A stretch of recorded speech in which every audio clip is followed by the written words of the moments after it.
Hello guys, in this video I will show you how to restore this PC icon in Windows 10. I restore this PC icon easily.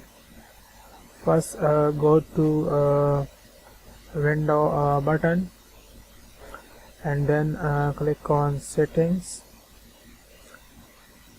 Now click on Personalization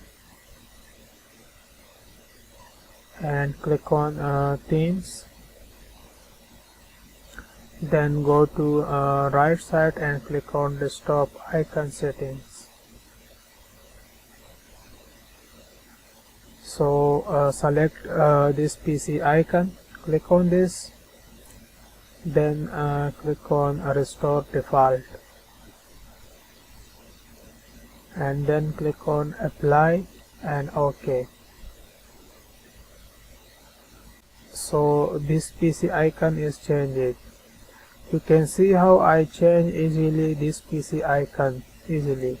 Like, share and subscribe my channel. Thanks for watching.